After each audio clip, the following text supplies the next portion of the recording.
Madden. Oh, And so I hadn't played online since before I got married because I've been really? doing, and that's in 16.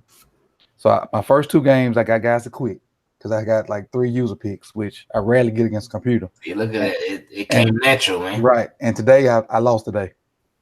It's all good. That's a I lost process. today. Yeah. So let me pull this up. I Can had never y'all see the played. live? Live Yeah, now. yeah, yeah. I Okay. can see it. I had never played online. Never. And I read like up until then, all I did was play online. Damn. That's all I Yeah. did. Like I didn't even play story modes or anything. I just went straight online. All right. So I think we ready to roll. Oh yeah, we live. It's up. Yep. Okay. All right. Well, I appreciate you guys joining me tonight. We got 10 burning questions, part 2, with INGRAVEN and Sunny. Go ahead and introduce yourselves, guys. Team Keep It Clean. What's going on? It's INGRAVEN here with Coach Evans and my guy Sonny. And looking forward to flaming up these 10 burning questions. Let's get it, man. Yeah, guys. Sunny from SCG Sports. I'm excited to join the big leagues today again for the second week in a row with my boy Coach Evans and my boy Raven. I'm happy to be here. Last week was awesome, so let's get it. So we gonna ingratiate Team Keep It Clean. So Sunny, this is Team Keep It Clean tonight. So make sure you follow the rules. I now. try. They slip and I don't even notice it. And then Raven's Sonny be letting them fly, man. He be letting them fly. He try. was gracious enough to join us tonight, so we're gonna be Team Keep It Clean. All right. I'll try. All right. So here's the first question. Again, guys, we got 10 burning questions. You guys can answer it in the chat box. We're going to answer it live, and if you give us an answer or something to talk about in the chat box, we will. And once we get to the end of the 10 questions, if there's some things in the chat box and we have time to get to and time to answer, we will. So just fire questions. And if I see something I want to talk about, INGRAVEN and Sunny, you see something you want to talk about, hey, let's go for it. Okay. Let's do it. Do it, man. All right. First question. What can we realistically expect from Hollywood Brown numbers wise? Ooh. I'll take a whack at this one. Okay. I feel like Hollywood, a lot of people are expecting him 1,000+ yards and this ridiculous numbers, like he's torching the league up. And I think the first thing is the same thing that I have with Lamar. And by the way, Ingraven, very, very good video with the whole Mcsoley, Lamar, and the other topics and that. Dude is a rookie. Expectations need to come down a little bit. What I would think a really successful season for Hollywood would be between 600 and between 600 and 800 yards, 6 to 7 touchdowns. If he does that, I'm more than happy. I'm excited for that season, because he's not gonna be the only guy. He's not gonna even be Lamar's main target. Maybe at the end of the year might, but at the beginning, it's gonna be with Lamar, who Lamar has chemistry. Andrews and Snead, that's what I'm expecting more. But again, 600 to 800 yards for the rookie coming off an injury, I think you should love those numbers. So I don't know. You guys tell me. Okay. I would agree with that about I think 1,000 yards is a possibility, but it all depends on how they build the offense. But I would say 900 would be a high. We obviously would love if he had even more. I say about 8 to 900. And reason I say that, the reason I went a little bit higher is because he has what we didn't have last year from any of our receivers, and that's somebody that can make a play after the catch. With Willie Snead, he could catch, but after he caught the ball, he was going down. With Crabtree, when he did catch, after he caught the ball, he was going down. With John Brown, he was the closest thing we had to somebody that can make a play after the catch, but he wasn't really special with the ball in his hand. He just had speed, but he wasn't special with it. I think Hollywood got a chance to actually be special with it and create more plays after he makes that initial play, that initial play being that first catch. I agree with it. Definitely yardage-wise, both of you guys. I'm thinking if he gets to 800, it'll be great. But I'm thinking his yards per catch is what's going to be important for us. Oh, yeah. I did some breakdown of Roman's offense with San Francisco in 2012 season, and I made sure I didn't use any clips of the Super Bowl because I just didn't want to see, especially after the lights went out. But I saw some things that they did with Moss that I think Hollywood would be good at. And I think he'll be better at it than Moss was. And I know this is tough to say, is because he's younger, and at the time Moss was losing a step. For So sure. if that makes sense, he can run some of those same routes. He won't be able to go up and get it like Moss, but just the stuff that they did. And when that video comes out tomorrow or Friday, or whatever, you guys will see it. But it's eerie similar to what they had personnel wise that year to what we got on the team. And I'll talk about all that in that video. But I think 600 to 800 yards is good, but I think his yards per catch is what's going to be key for us. If he can be anywhere from 8 to 14, I think he's going to be good for us.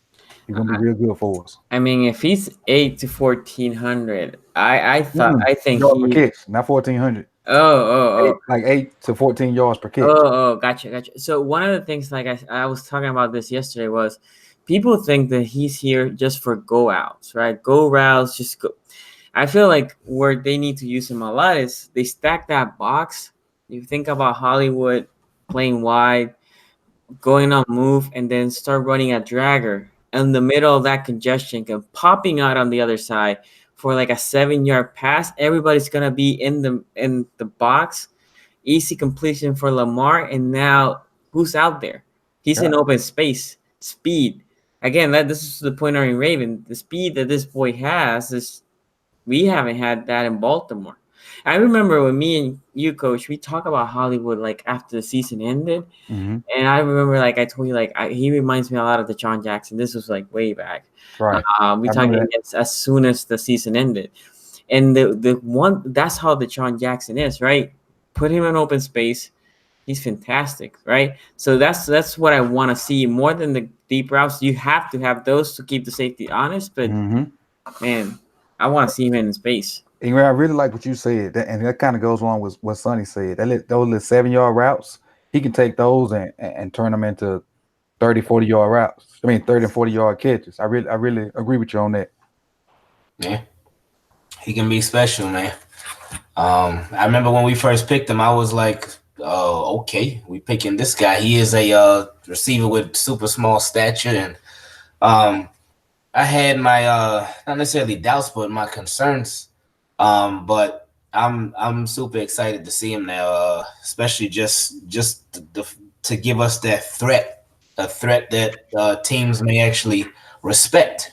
Because we didn't really have that much, especially once they took John Brown out the game, because he was on fire in the beginning of the year. Yep. But then teams just started taking him out, and that was a wrap. And then of course him and Lamar, they never really built a connection, so he was a non-factor. So teams, they didn't respect our deep pass because we ain't had no deep pass after that.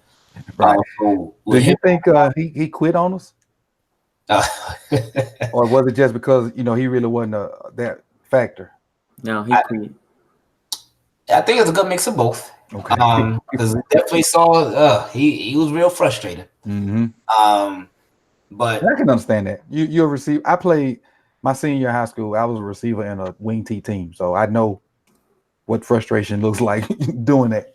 Yeah. I would say, especially Lamar, as soon as Lamar started, especially the first 3 or 4 games, he was barely throwing the ball. And if you think about it, he was depending on how that year went to get paid this year, right? He was in the 1-year prove me deal. Right. And I feel like the frustration made him look, if he didn't quit, it made him look like he quit. Like for all the stuff, and I'm gonna keep it clean, that we talk about Crabtree look at the beginning that he quit, like when Lamar started, but then he like buy in a little bit. He was like okay, well, I have to play. Yep. And he looked like he bought in more than Brown did at the end of the year. I agree. So I don't know. I think I mean, it's hard to see a football player quits because quitting on the football field is just dangerous, right? But the frustration looked like he quit. That's what I would say. Yeah. All right, let's move on to question 2. Here's question 2. And you mentioned it a second ago, and you kind of talked about it earlier today. So you probably still got your thoughts, keyed up from your video earlier. I let you have it, Ingraven. Okay. The second question is, what should we do with Trey Mcsoley?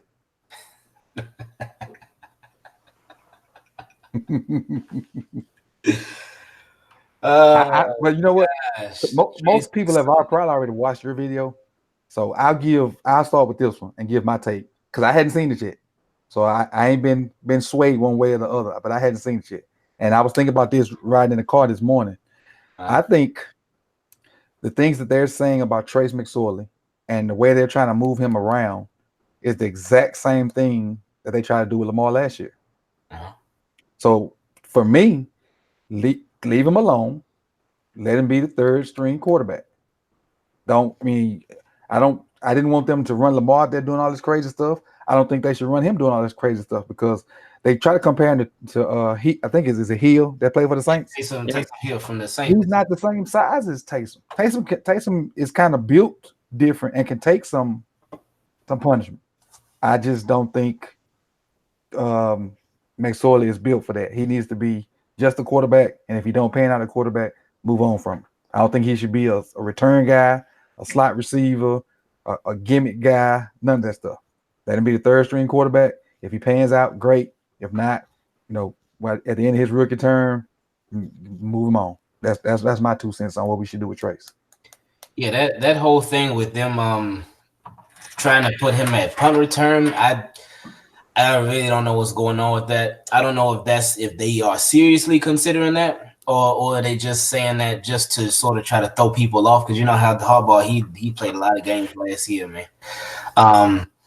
But yeah, with Trace, I just feel like if they're gonna have him be a Taysom Hill, okay, cool, but don't force the issue.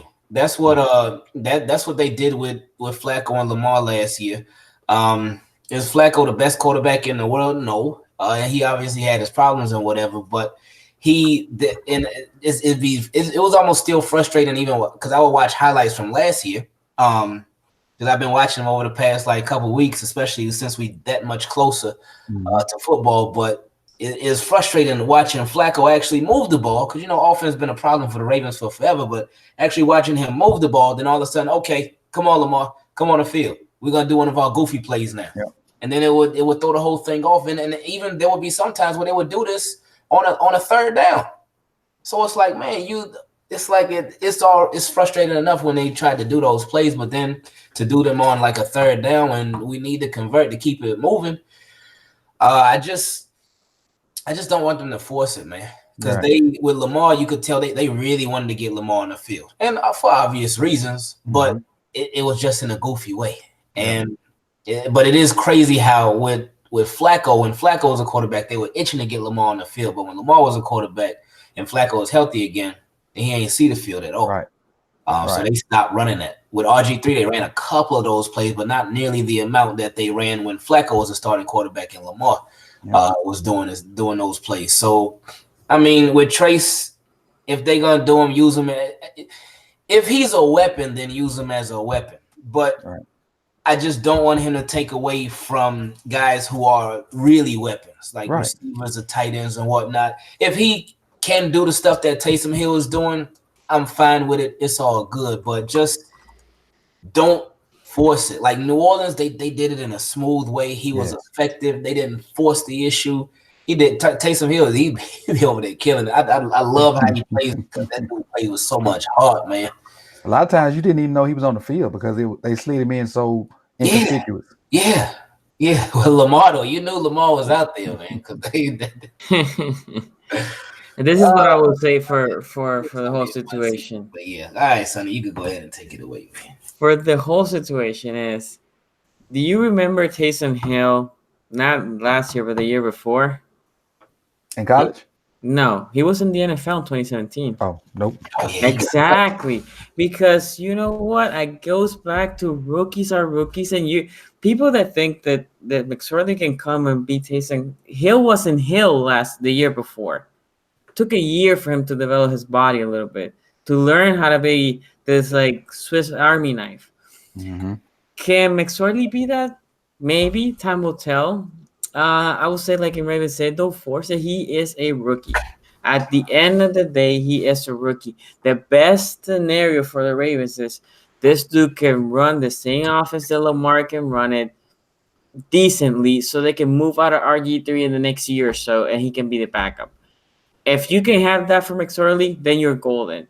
If you can have a Taysom Hill, then you have a Swiss Army knife. Again, there's only one Hill. It's not like that's easy to do. Right. Then you're really golden. But I mean, again, it's expectations. Expectations need to be lower.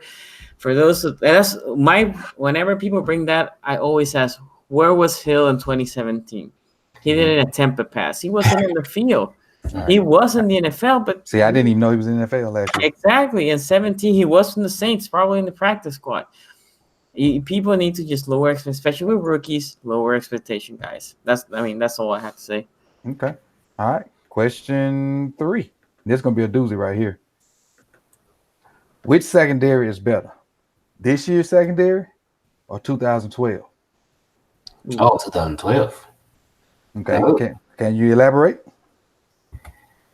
Oh no, I was repeating. I wasn't. Oh yeah. This team's coming up that hadn't played together, and then 2012. Ooh, That's why I well, say this was a good one. yeah, because comparing positions, we had the best free safety to ever do it in 2012, but Correct. he was an aging area. Mm-hmm. Now we got some people call the best safety in the game right now. That's they why I come put off this those in. injuries.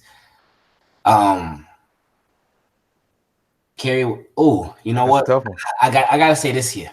I would say this year for sure. I gotta say this here because Go ahead. We had a young Jimmy Smith. He wasn't the Jimmy Smith he is now. Right. We had a Kerry Williams. Kerry Williams he was inconsistent. He wasn't bad, but he wasn't good. He was just up and down. We had Ladarius Swift for the first 6 games, but then he tore his ACL versus the Cowboys.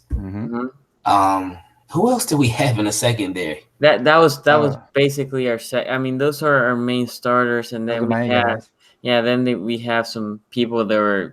Did we have Pollard then? Yeah, Pollard was on the safety. Yeah, he was strong. Yeah, I would say this year because the corners definitely are better this year than they were in 2012. Yeah, it make you think on this one. Yeah. And the top guy is obviously Ed Reed. We can agree on that, right? You say that again? The top guy is obviously Ed Reed. Oh yeah. So, but I think this year is better because of the depth wise we got. I was gonna say, Coach, career wise, Ed Reed, no questions, hands down. But Ed Reed, even in that year at 2012, he already took a step back. I would say this year for me, and it's not that close to be honest. In 2012, the defense was serviceable. The offense was got on fire on the playoffs. If you think about it, secondary, as Raven was talking about the players, Kerry Williams, let's say he was our best corner back then. And if you put Marlon Humphrey where Marlon Humphrey is right now and Kerry Williams was back then, Marlon Humphreys is way better. If you take Jimmy Smith of 2012 and Jimmy Smith now is better. If you take Brandon Carton to a healthy Webby, I would have picked Webby, but Webby didn't play in the Super Bowl. So whoever the third guy is, I can't even remember. I would pick Carr. Who? Yeah. So I will pick Carr. I will pick after that. I also still have Young and plus the depth. Safety wise, I think let's put the Thomas and Every are wash, meaning one is coming off an injury and one is. Oh, if he was older after that, he really didn't play much. And Pollard and Jefferson, unique in their own ways. I think Pollard was kind of the same person. I mean, I was gonna say Pollard was just nasty hitter. Jefferson doesn't hit as nasty, which is good because he would have been thrown out in every game. But he's a short tackler, really good box safety. So if I take the safeties as a face value, they're just a wash. Secondary on the DB side, we are way better than we were in 2012. Yeah, and I think having Carr as a extra corner and Tavon is what puts this year's team over the top because of the depth. And I didn't even mention is it Everett? Everett, yeah. And Clark and those guys, they didn't play a lot, but they're not trash. They're not trash at all. Yeah, we got some. They're gonna have some tough decisions to make. In that secondary, man, because we got a lot, man. We got a lot of quarterbacks. Right. Hey, it's getting close, fellas. Next question is right here. It's enter button. What is the greatest Ravens play to you? I think what was how long been a team since 95, maybe 96, somewhere up in there, 99? No, it was before 99. It had to be like 96, 95, 96, or maybe 94. What's the greatest Ravens play to you? This Wow. this one for me is fairly easy, to be honest. But the Jacoby Jones. Oh man, and I would say probably the CJ Mosley last year is up there, but the Jacoby Jones was the path for Super Bowl, right? We were death in the water. I Talk forgot about the in percentage. Denver. Yeah, Yeah. Okay. yeah, I mean, there's other plays that have been really good. That return for a touchdown from Ed Reed, like 107 or Which one? 108. Mhm. There was a Oh, against record. the Eagles. Yes, that was spectacular. But the fact that whole Jacoby Jones, if that play doesn't happen, you only have one Super Bowl right now. Mhm. That for me is the reason that I would put that over the others. Okay. Yeah. Ain't That, Ingraven. That's a hard one to go against. I would say that one too. Well, another one that I would say would be Joe Flacco. I believe it was the year before we won the Super Bowl. Where was it because it was the year before we won the Super Bowl, where we swept Pittsburgh that year, I believe. Mhm. But it was the game that was in Pittsburgh, Sunday Night Football, where we were down and we needed to go 91 or 92 yards to get the win. And Flacco, 2 plays before he threw the touchdown to Torrey Smith for the game-winning touchdown. 2 plays prior to that, he threw a perfect pass to Torrey Smith, and Torrey Smith dropped it. Dropped it. He had got behind the cornerback, and he just dropped it. But then 2 plays went past, and he went right back to Torrey Smith, and he hit him for the touchdown. Torrey Smith, the coverage was a lot better on that play, but Torrey Smith still made the play, even with pass interference. And the reason I say that play is because, obviously the Denver play holds a lot more weight, but that play showed that finally that Joe Flacco could do it against Ben Roethlisberger, against the Steelers starting unit in Pittsburgh, because he hadn't done it before. That was always a problem every single year. Every time we would go to Pittsburgh, we would play these close games with them, but they just wouldn't finish. But that game, I think that's when Joe Flacco really became a man. And I know he had playoff wins before that and stuff, but Steelers were a problem for us. Like, it was frustrating back then. But I would say, the Denver's number 1, but that play would be my number 2, because that was when I think Flacco really took a step forward in just in his career. Now, obviously, a lot of people in the chat box are saying that the Mile High Miracle was their favorite play. My favorite play happened in the Super Bowl, actually. That's in 12. It was the 108 kickoff return by Jacoby. I was a huge Jacoby Jones fan. A close friend of mine was from New Orleans at the time. We used to always had this thing, like, every time Jacoby got the ball, get it popping, Jacoby. So I'm not at the game, but I'm in New Orleans, like in a parking lot watching. And when he catches, I'm saying, get it popping, Jacoby. Next thing I know, he's running down the sideline. I'm running next to the trailer we watching the game at. And it just was one of those things where I'm like, this game is over. This is over with. And I was so confident walking, because we was like on Canal, like a block over from Canal Street. I was having a blast. And then the lights went out. Yeah. a play that somebody mentioned in the chat, Coach, that I forgot is the Ray Rice 4th and 29. Oh yeah. And that was part of the run, right? That if we lose the game against the Chargers, we don't make the playoffs. Yeah. He was short though. Yes, he was. I still to this day, every time I watch the replay, I think he's a good half a yard short. Yeah, he was. They gave us that one. The football gods loved us that day. Yeah.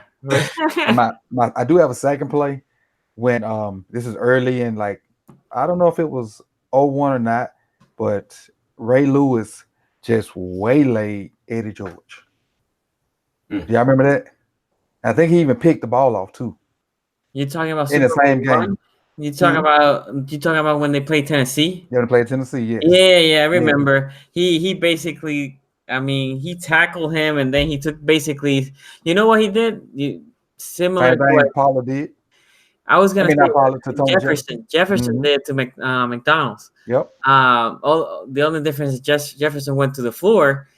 Ray Lewis was just standing there, like, give me that damn ball, and then he just, hey, whoa, keep it, Team sorry. keep the lean. And then he just took it back. Knew it was coming. I'm Yeah. sorry. He get excited and they slip. Yeah, Yeah. they slipped. I'm used to it with Sonny, man. One of my favorite. I know we kind of going off a little bit, but No, it's good. It's one good. of my favorite Ray Lewis plays, man, was what was the year? I do not remember what year it was, but we played the Chargers in San Diego, and they were driving for the game-winning drive or whatever, and it was 4th and 1, and they handed it off to LT, and Ray Lewis, like, he timed it perfect, came straight through the gap and just whacked him. It was a perfect tackle, just perfect. I remember that. Everything, man. He was like, he didn't show blitz or nothing. No. But right before Phillip Rivers, I guess, snapped it, he just took off. Yeah, man. I remember that. I forgot about that. Yeah. Nobody accounted for him because he came clean. He Right. was like untouched. He was like, it was like nobody saw him. LT felt him, but nobody else felt. Right. Right. But let's move on to question. I think it's number 4 or 5. I lost count, but here it is. It's and you may need a list to help you out. Who's the best Raven under 26 years old? Because I think we got a lot of young talent, and I can throw some names out there to tell you, who's under 26. I got it in my phone. Orlando Brown Jr. That's a good one. I'll say Orlando Brown Jr. because he established himself as a pretty good right tackle, and he's still raw. He's not fully developed yet. I think he should have been starting from jump after what he showed in preseason, but coaches they didn't do it. But I say Orlando Brown Jr. He'll be my pick. See, some people wondering, like, they don't know all the names. So I'm gonna see if we can get this with this act right. There we go. I got it from Ken. I did a podcast with Ken. Can you guys see that? Yeah, see, it's clear. So that's who, that's a list of most of them. But Raven, you kind of stole my answer also. I think it's Orlando Brown because this upside is ridiculous. All thing I think Orlando's missing is grown man strength. And I think we talked about this last time, Sonny. Yeah. When he get his grown man body and get his grown man strength, it's gonna be awesome.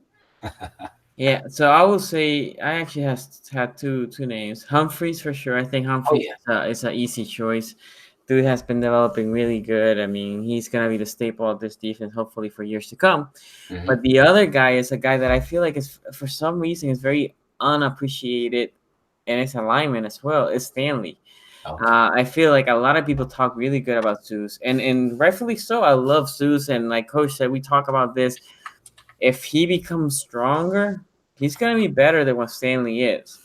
But Stanley, as a left tackle, he goes against best pass rushers, right? Week in, week out.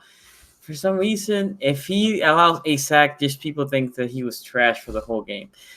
The dude is really good. Even when he's hurt, he just says, I'll keep playing.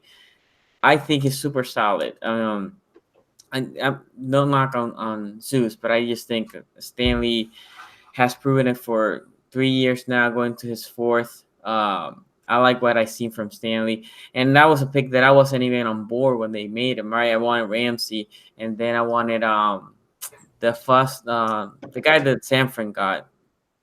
Buckner, I think it was. Oh, DeForest. Yeah, DeForest Buckner. That was the other guy that I wanted.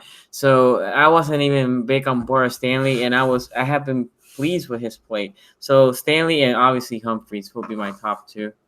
Okay, so we O-line, and we all can agree probably the real answer is probably Lamar, right? Oh, Lamar too. I forgot about Lamar. Man, I forgot about Lamar.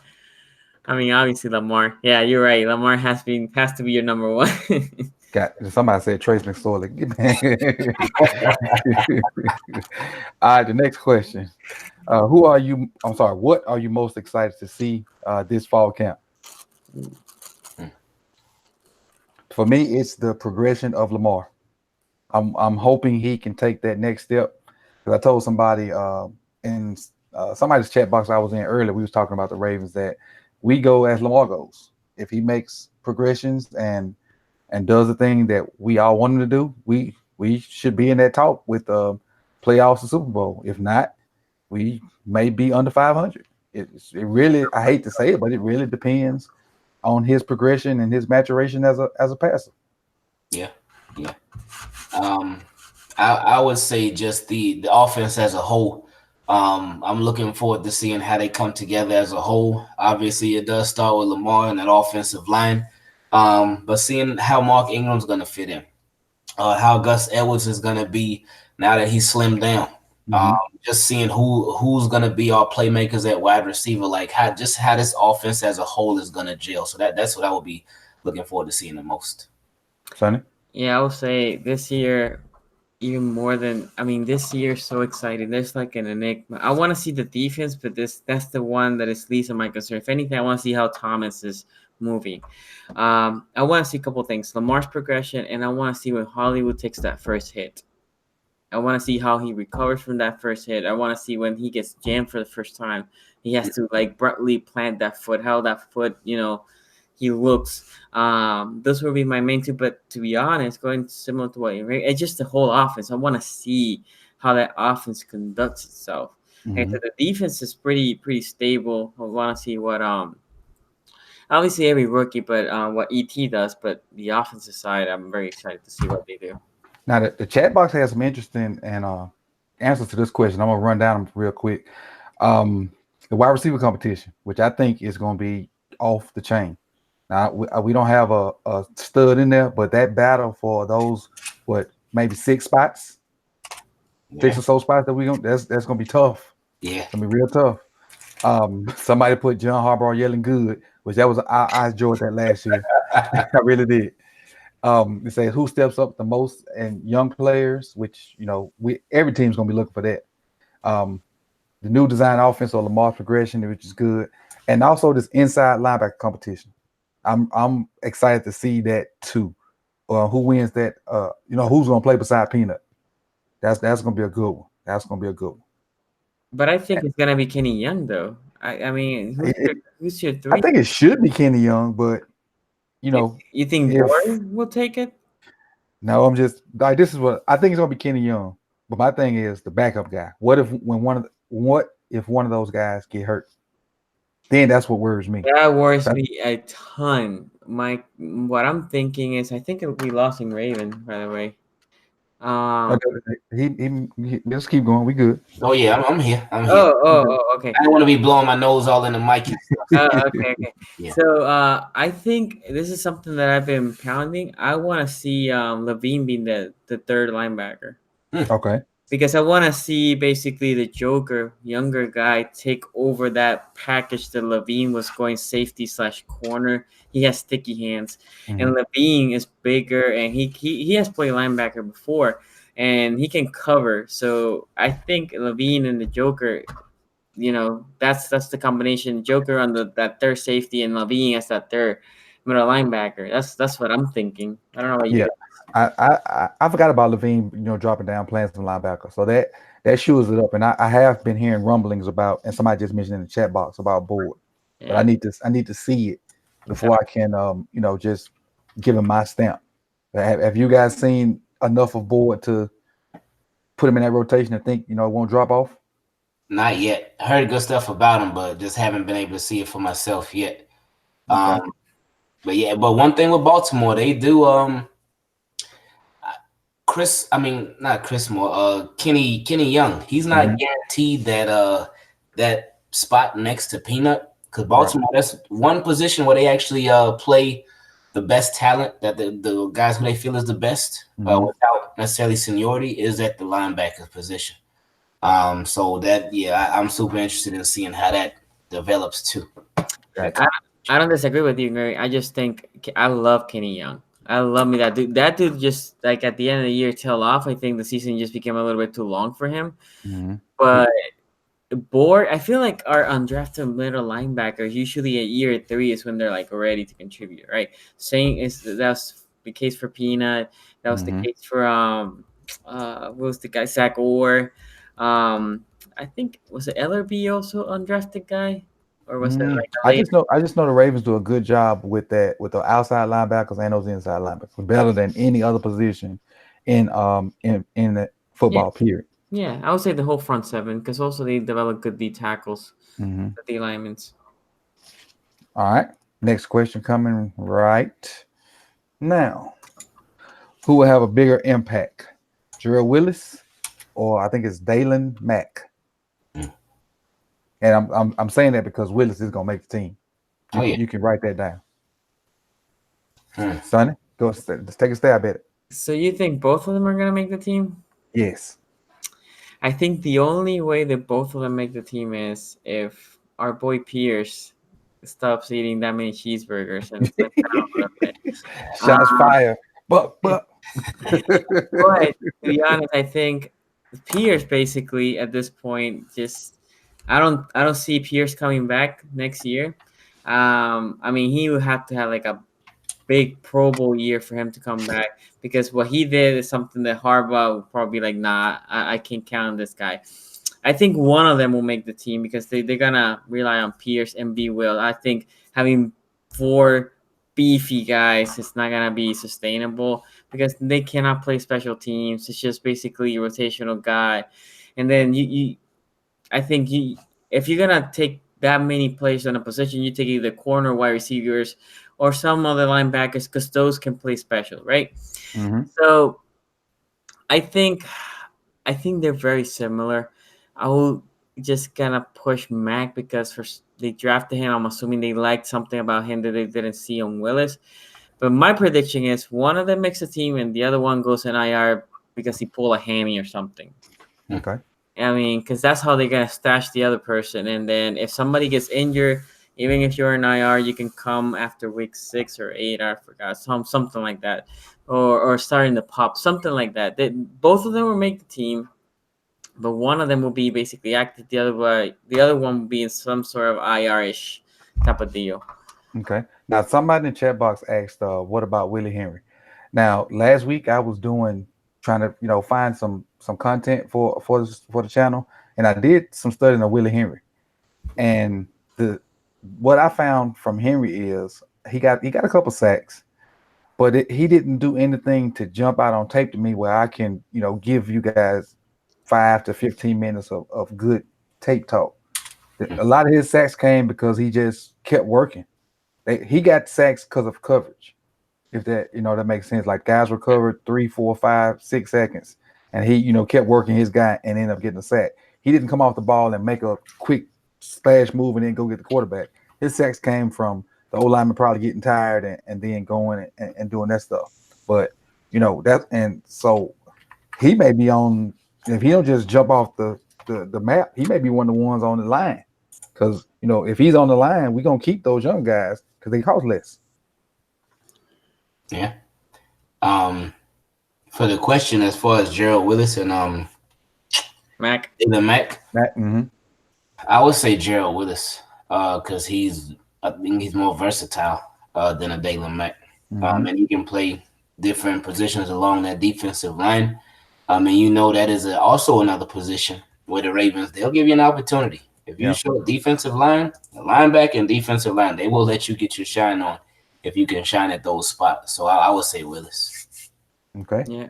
And going back to Coach's point with Henry is a guy that I feel like he's on the bubble because I like what I see when he's on the field, but the reality is, as we're talking, he might be getting injured. He's always hurt. And it's sad because he's a good player, but he's always getting hurt. It was the same thing with Urban. Urban will be showing flashes here and there. Last year was the first year that he was there healthy for the most part, and he wasn't really great. He was okay. Henry will show you flashes, but then he gets injured. And I feel like if he goes for a whole year without being injured, he'd be like Urban was. He would be okay. Nothing great, nothing spectacular. Like I said, I give it to Mac, but for me, it's one of those will make the team. And like Ravens say, D linemen, linebackers, outside backers, undrafted, doesn't matter. If you work hard, if you're better than the guy that they drafted, you make the team, and the guy that you drafted will go to the IR. Like you think about it, the Joker should have been in the IR last year, right? I think he broke his forearm, and they said that was like a 6-week injury. Mm-hmm. But they stashed him real quick to the IR because they felt like he wasn't ready to start. And the other guy, Jaleel Scott, I forgot he pulled something. He definitely And the what? I said he definitely got stashed. Jaleel Yeah. Scott. Right. Yeah, he pulled something. I forgot he pulled something, which is again maybe like a month injury, but they quickly put him in the IR because he wasn't ready. And I feel like that's He what they're pulled gonna. nothing. They put him over there, so one about to pick him up. They probably Yeah. said he pulled something.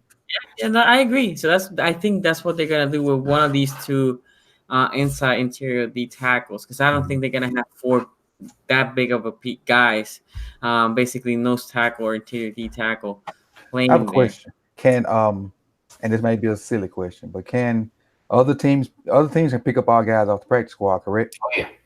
So if we try to stash Willis, he's not gonna stay there.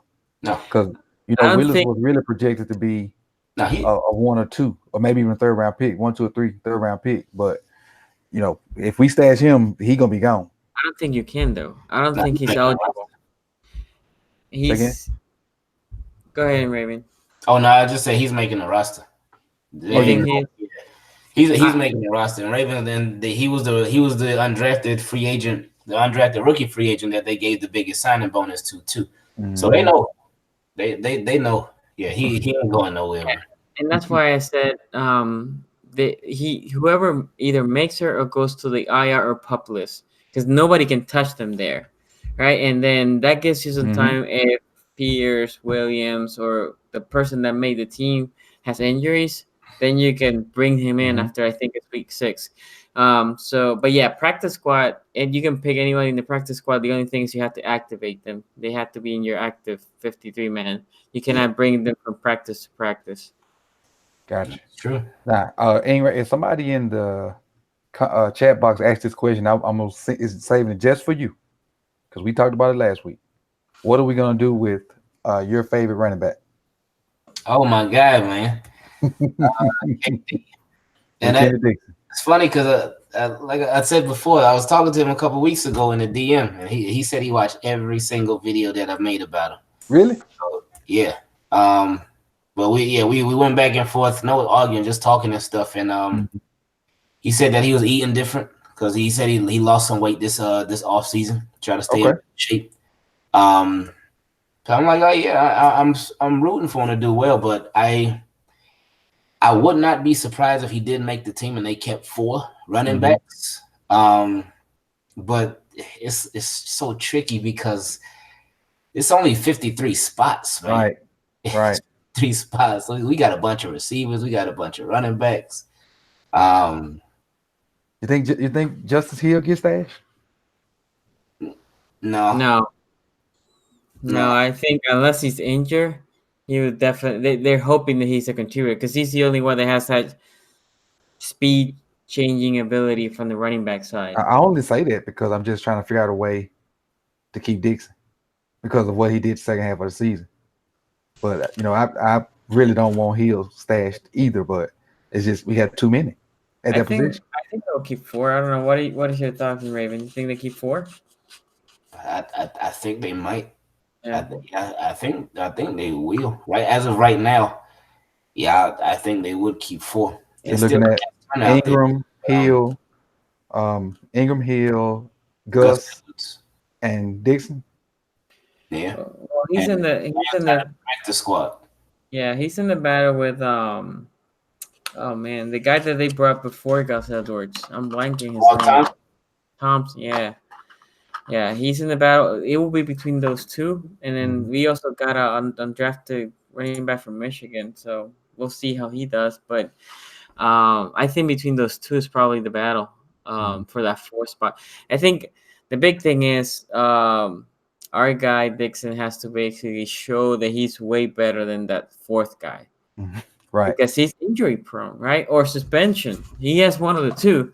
So you have to say like that dude is so much better than the 4th guy that I'm willing to take the risk of him getting injured. Right. And I'm still rooting for my guy, DeLance. Still rooting for DeLance. See in the background. I hope he at least makes the practice squad because he did some good things before he got hurt. Let me see what this next question is. Did I paste it already? Oh yeah, this is a good one also. What role will Iman Marshall have with the team this year? Because we're so deep at DB. You Will want he to even take? make the team? I think he might get stashed. Okay. Just because they just got crazy depth right now at line. Like even when you think about special teams guys, because we obviously got our 4 starters: Jimmy Smith, Humphrey, Tavon Young, Brandon Carr. That's those spots are on lock.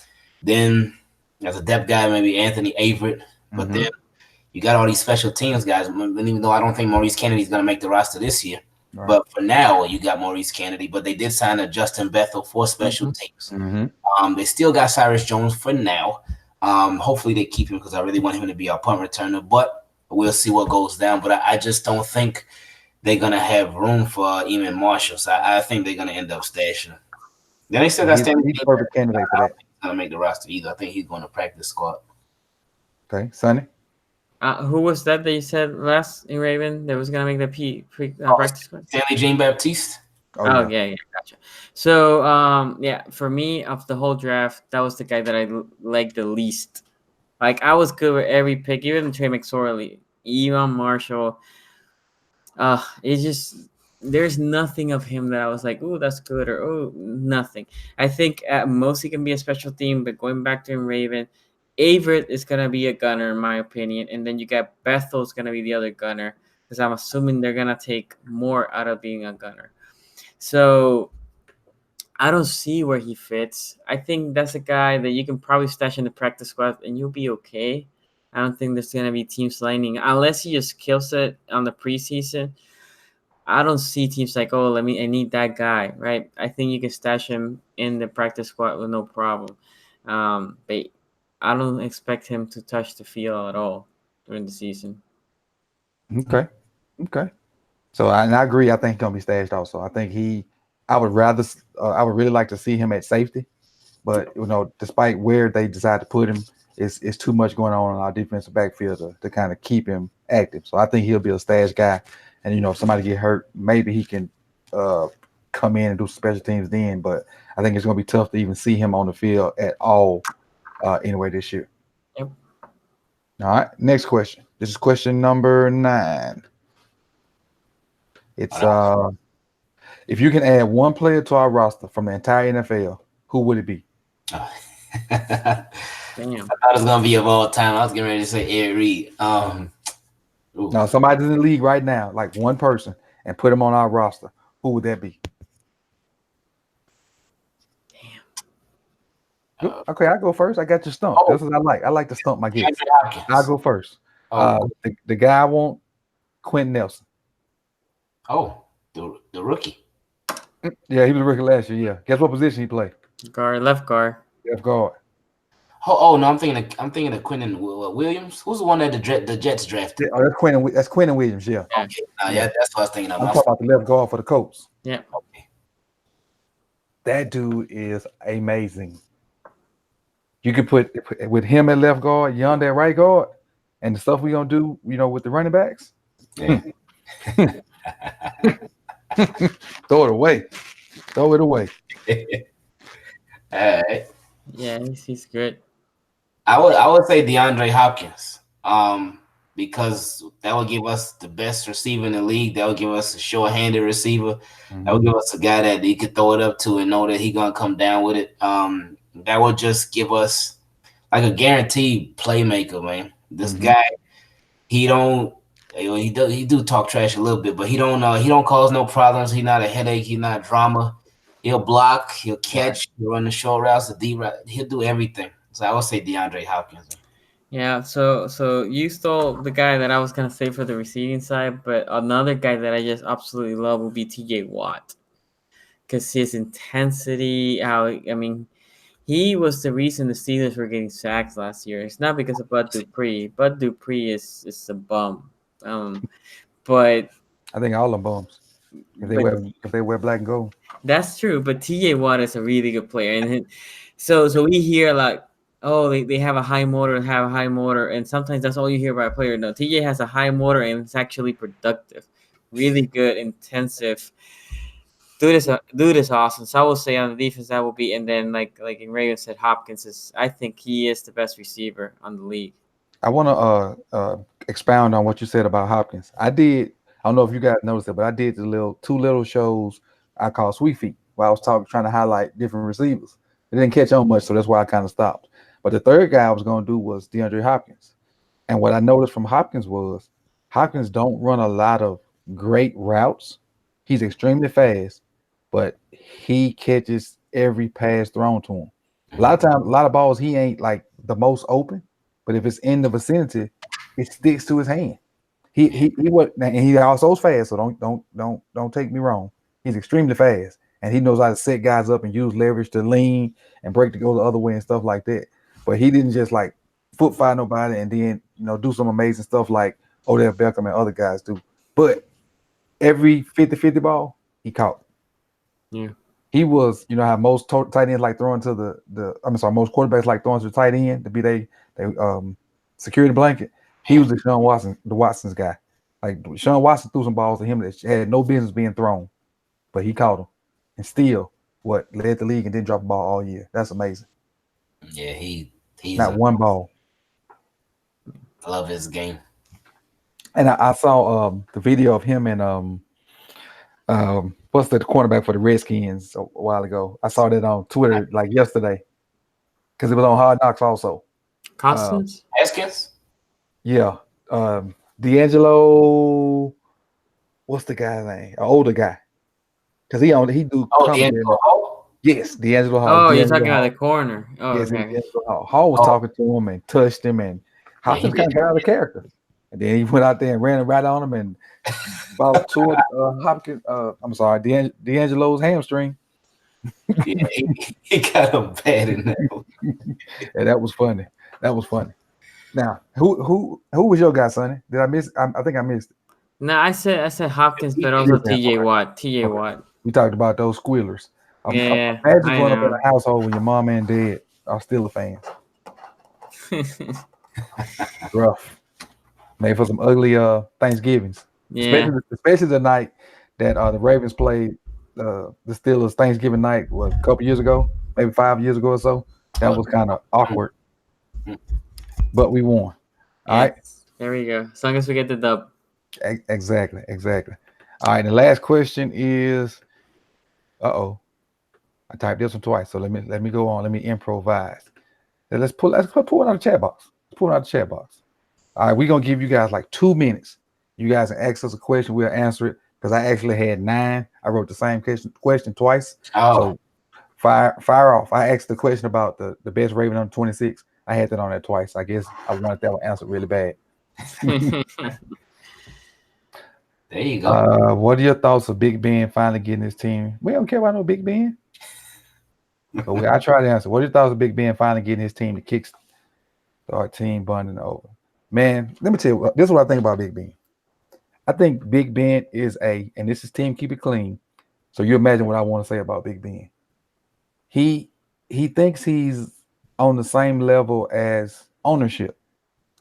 I can't play for a guy that won't even have me out to run routes so we can work on our time and things like that. Or I can't play for a guy that talks down to me. If whatever happens in our casual conversation. So like INGRAVEN, say me and you, say use my quarterback, I was your receiver. Mm-hmm. And we had a spout or a spat or a little argument something about the way they run a route or the way things would happen. That should stay between us. Yeah. And we work it out on the field. Don't bring this stuff into the press. Yeah. If I confide in you, that stuff should stay there. Right. So, and I wasn't a fan of Ben anyway, but after hearing some of this stuff come out from multiple sources, I'm like, forget this dude completely. So, that's what I think about Ben. You guys can kind of take it from there. And I don't know if I really answered the question, but he said Ben, and that's where my thought went. Yeah, he is known for throwing people under the bus and not taking any of the blame for anything.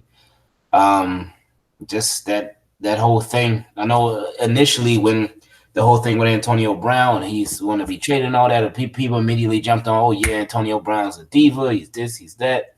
But then Antonio Brown, he started talking about the Big Ben stuff, and he started really he ain't even talk about it in an angry way. He talked about it calmly, so it was real. and some other people had aired him out too. But if he's getting excuse me. He said, "What are your thoughts of Big Ben finally getting with his team to kickstart team bonding after 15 years?" Oh, so he finally did that. Okay, I apologize. Yeah, if he hasn't done that before and he's just doing it now, I think it may be a little bit of guilt in there. And he knows that Antonio Brown, that his name holds weight, his word holds weight too in the league. And a lot of people, especially receivers, I mean, he is one of the standards for Steelers receivers now. You got guys like Hines Ward, Swan, Antonio Brown. I don't know why I was about to say Lyman Sweet. But you got those guys who are like the standard at receiver for Pittsburgh. So anybody coming into the Steelers is going to look up to them and they're going to think back all the plays that they made for the Steelers. So anything that they say about somebody who was their quarterback for so long, that being Ben Roethlisberger, it's going to stick in these young dudes' minds like, oh man, this is the guy I'm about to be catching passes from. And this former receiver said that about him. So I think he may be doing that because he might be on a little guilt trip. And he just maybe trying to really gain the trust of some young guys and even older guys who are there too. Sonny? So my Big Ben is a uber diva. He might talk about Antonio Brown being a diva, but I mean, this dude is just as bad. I had a discussion with this podcaster from Pittsburgh, and I was telling him, to be honest, if the Steelers want to win this year or want to be competitive, they need to push the running game and play action, because the receivers are, other than Juju, there are a lot of question marks. But that's not what's going to happen in my book, and he agreed. Big Ben wants to show, I made Antonio Brown. Antonio Brown didn't make me. And he wants to hit that 5,050. I'm expecting a big year in yards from Big Ben, because he's just going to just push that ball, throw it all over the place, and he's going to become Brett Favre. A lot of yardisting, a lot of interceptions.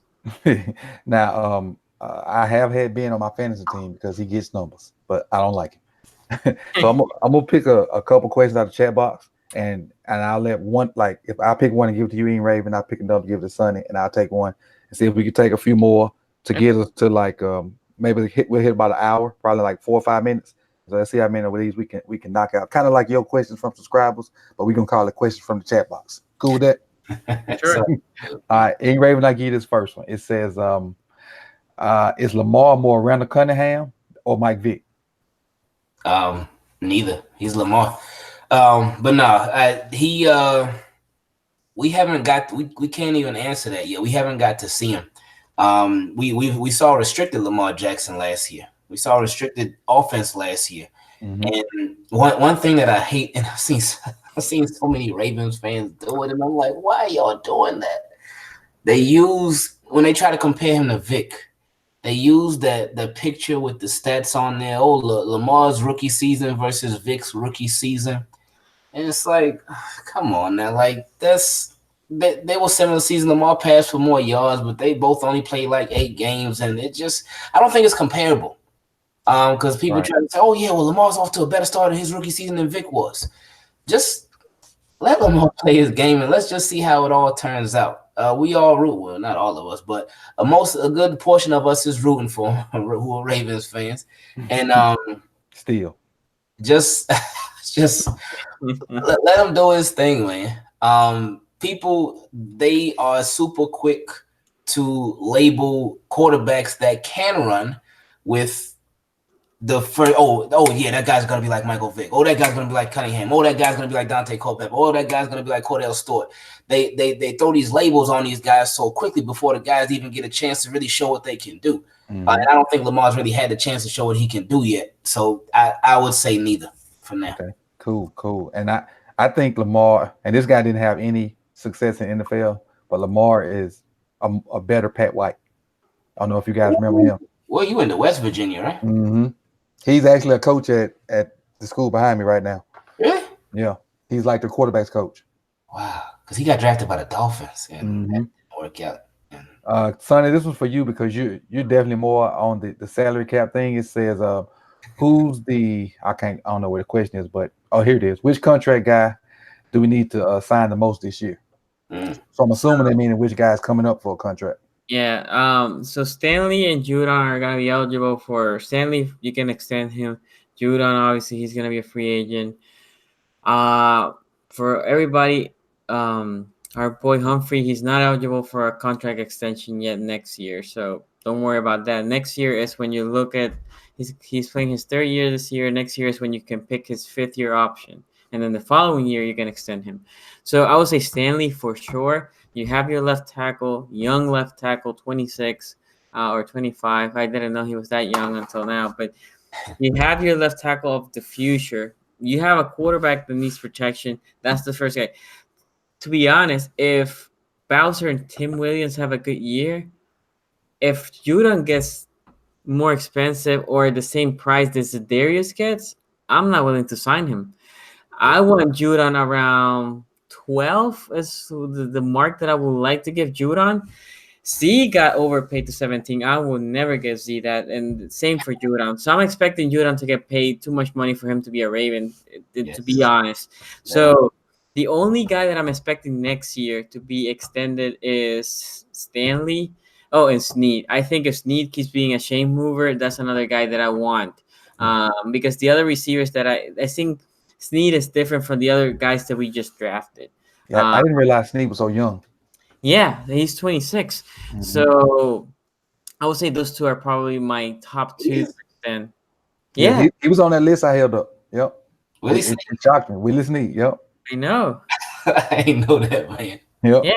So being that age, and he's not gonna be uber expensive, I would say Snead you keep, and Stanley's gonna be expensive, and linemen are just expensive. I mean, it is what it is, especially a left tackle. Yep. So he's gonna be expensive. I don't think you bring Judon.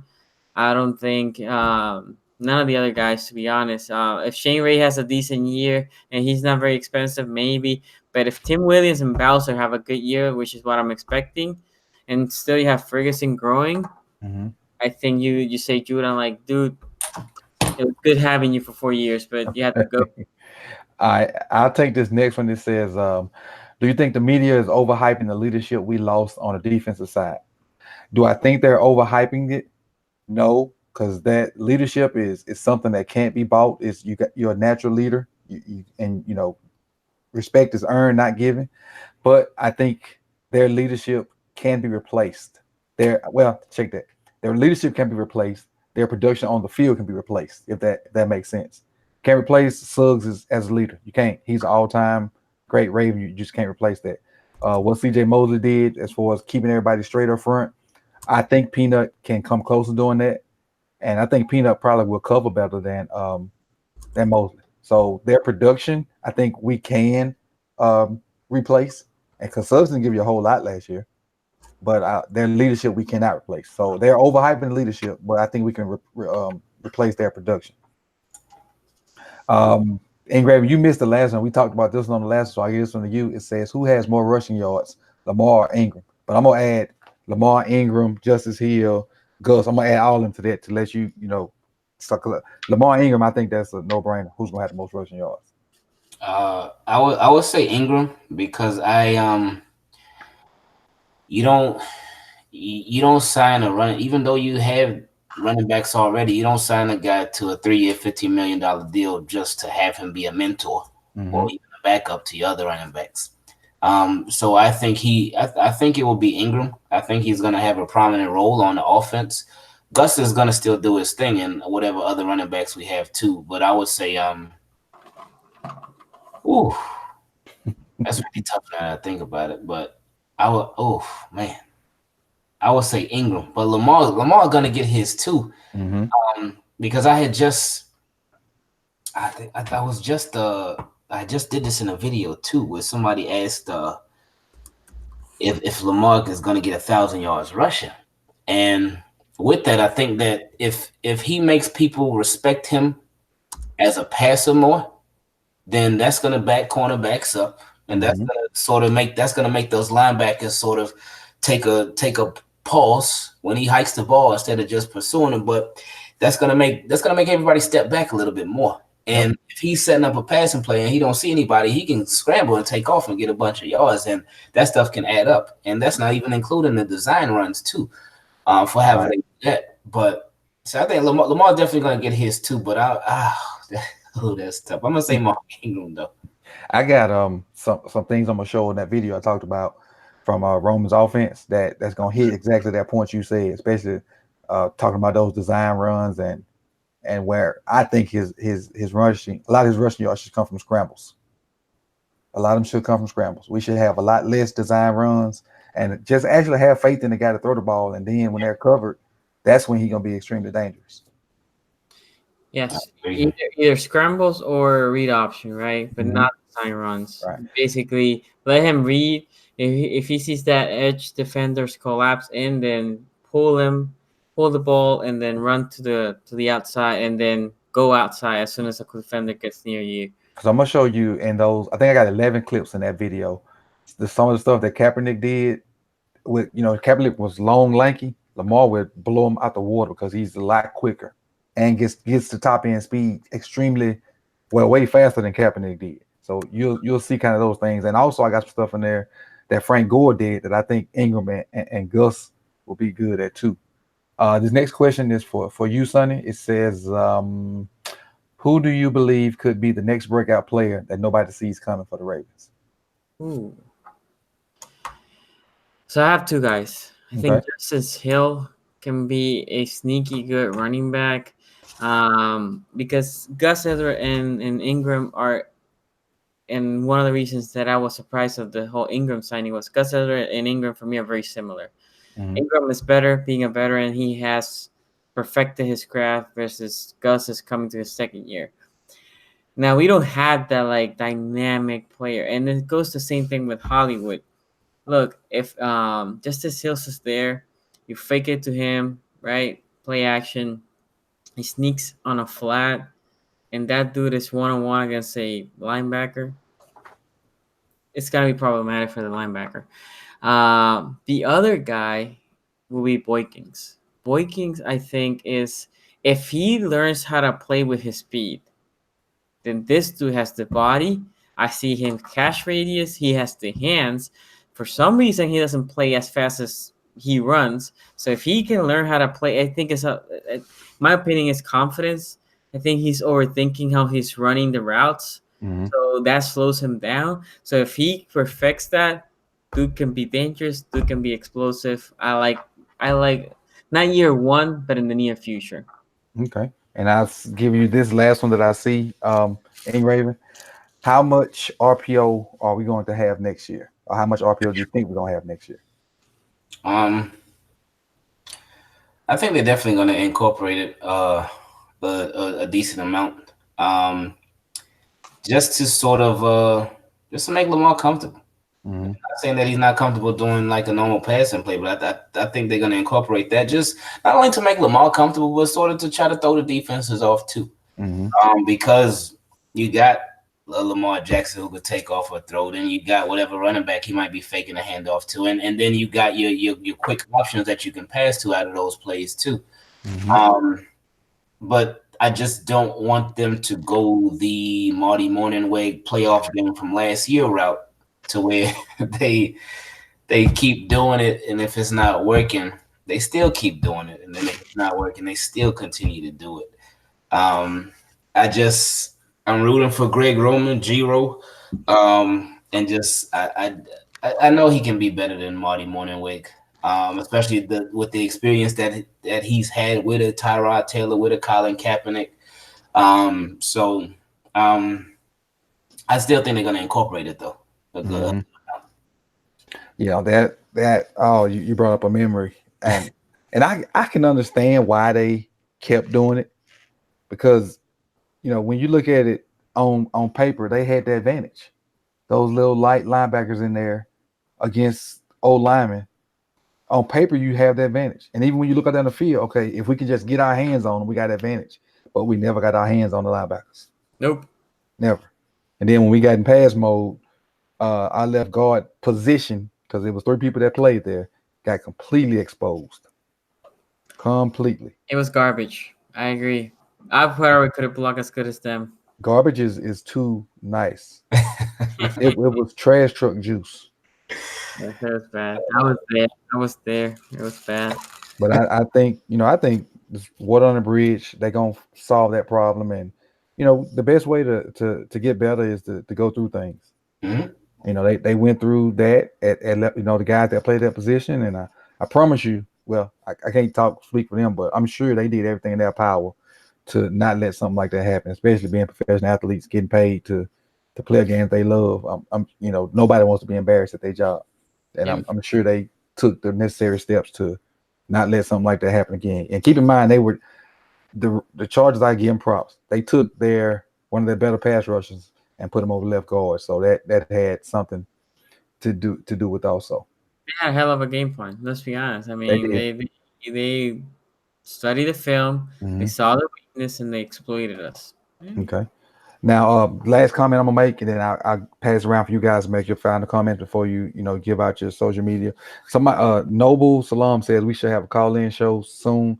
I have a number that I'm going to it's on older videos that I'm going to use during the season to let people kind of call in, react. And I saw that Sonny had a number for his call-in show yesterday on there.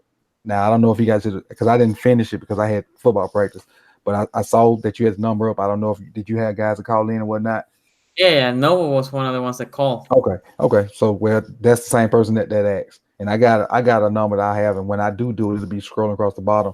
And mine is basically gonna be like for reactions at the game, so because during the week, like me and Sonny talked about it before we got on. During the season, I'll be extremely busy. Yep. Like this channel be my third job. So Yep. but then that call in thing is gonna be kind of so I can we can talk amongst each other and I make sure I coordinate because I know INGRAVEN does like halftime or after game, and so we're kind of coordinated to where it don't overlap. I can hit you guys up, direct message or whatever to see when you guys are going because I don't want us to overlap for nothing. We may talk about the same stuff, but I'd hate to be on, then INGRAVEN be on, then Sonny and Joe be on all at the same time because it's too much information for all our guys to get. But that's my final soapbox saying right there. INGRAVEN, can we get your final thoughts? Yeah, man. Hey, this was fun, man. Appreciate you having me on for this.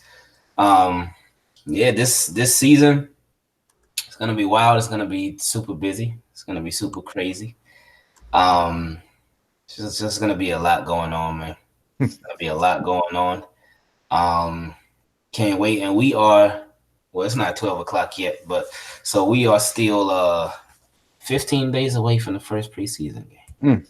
It's coming. Quick. We that close, man. Quick. 15 days away. We right there, man. We have rookies report today, right? Huh? We have rookies come into camp today, right? Yeah, they showed up. Quarterbacks Friday. Quarterbacks The rest of the team Wednesday. Tuesday, right? I think Tuesday or Wednesday, one of those two. next Wednesday, everybody show up. Mm-hmm. So yeah, we right there. I'm sure most of the people that's in the chat box follow you or that's watching follow you, but go ahead and plug your channel. Oh, well, let's team keep it clean. The channel is INGRAVEN Vids. Everything is Twitter, YouTube, Instagram, all that good stuff.